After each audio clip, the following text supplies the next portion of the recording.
bad, I went and did you wrong. Young boy, you done me bad, I went and did. My name is Brian Marquis, and you're watching Under the Gun TV.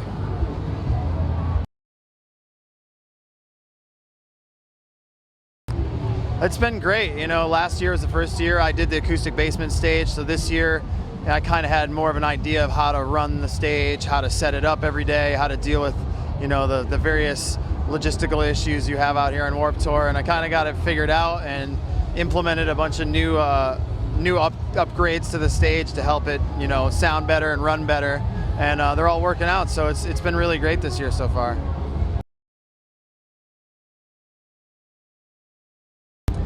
Yeah, you know, it's been even more packed than it was last year for most of the day, and you know, we have some really big sets. You know, Craig Owens, William Beckett, Ace Enders. We had Eric Griffin, the comedian from Workaholics. He came out, and there was a ton of people. So we doubled the size of the tent. It's 2 big tents now. Last year was 1 tent, so that definitely helped capacity. But we still have, you know, spillover. People huddle around the tent to watch, and that's really cool. You know, that they're willing to still wait outside and watch.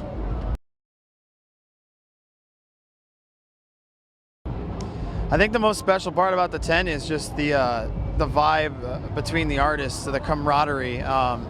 It's the only themed stage. You know, everybody there is a songwriter, and they, you know, primarily play completely solo, very stripped down.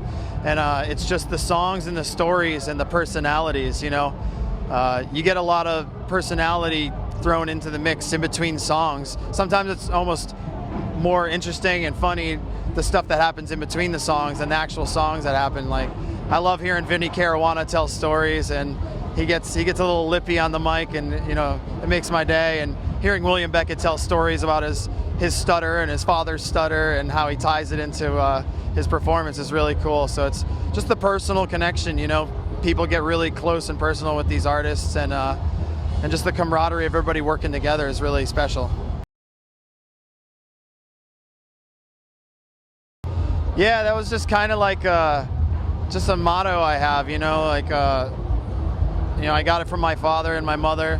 You know, work hard and keep your nose to the grindstone, and you know, just kind of trying to spread that vibe and kind of spread that idea to the younger generation of people playing music. And kind of my idea behind it is, it's like, I made all this happen just because I had an idea and I just went for it and I worked for it, and I come out here and I work 12, 14 hours a day, busting my ass, and it's totally worth it. And in the end, it's very rewarding, and I come out of it with a lot of new music fans and a lot of new friends and artists that become lifelong friends, and it's really cool. Yeah, I'll have a full-length album out this winter on Easy Killer Records. Yeah, Easy Killer approached me. Mike Judy, one of the owners, he is a promoter at a club called Foo Bar in St. Louis, and we just known each other, you know, from over the years doing shows there, and we always kept in touch, and we always bounced ideas off each other about different bands. And he came to me and was, you know, he said, look, we're starting a label, would love to work with you. And just by, you know, knowing his style and the way he cares about music and what he's passionate about, I felt pretty confident, you know, signing with those guys. So I'm really stoked for that, and stoked to have a full-length album out.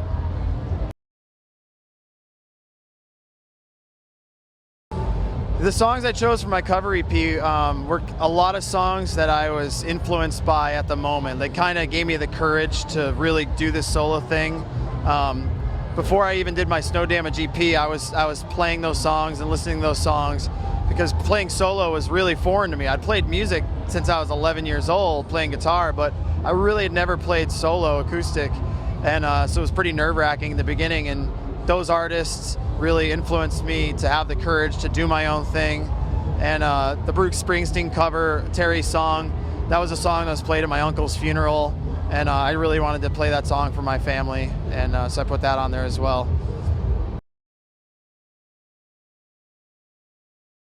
My full length's going to be some full band stuff. It's got some shit kickers and some up-tempo stuff that's going to be full band, but it's also going to have a couple like straight up fingerstyle guitar, quiet songs. I have one song that's the saddest song I've ever written that I'm pretty excited about. got a lot out in that one.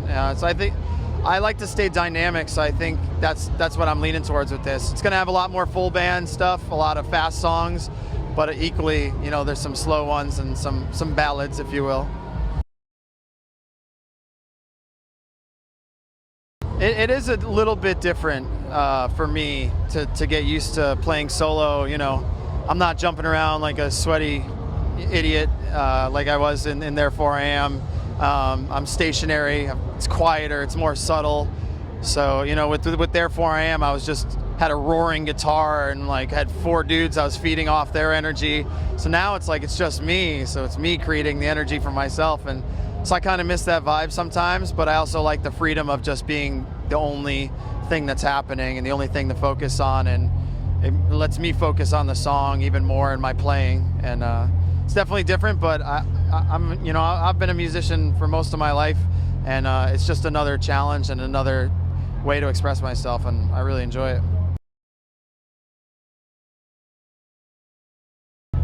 I was on Warped Tour last summer, and Alex, the singer, came out, and we never really had like a bad breakup. It was just kind of a bummer breakup where everybody was just kind of beaten down by touring and the road and being broke. And I moved to LA, so I wasn't really around to hang out much the past year and a half, 2 years. And Alex and I hung out on Warped Tour. We talked it out, and really we're just like, we just missed playing with each other, missed hanging out, and we just threw on the idea of like, fuck it, let's just play a show for fun. Like, we don't have to make a big deal about it, don't have to like do anything special, just book a show and just we'll get together and jam. And that's what we did, and it was really fun.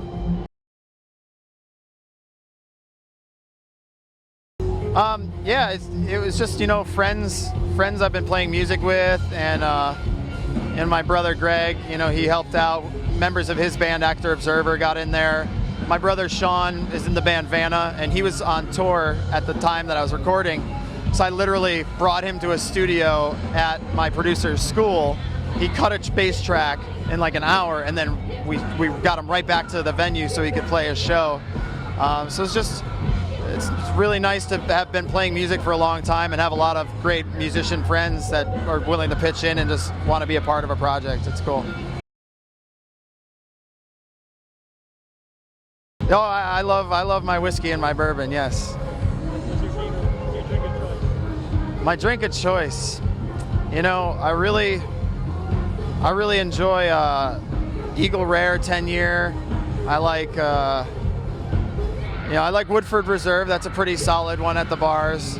I like it all. I like to. Right now I'm in this. I try new things. You know, like I try new ones.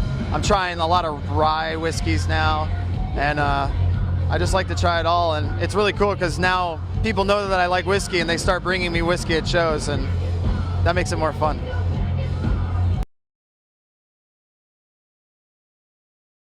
Funny or cool stories this summer.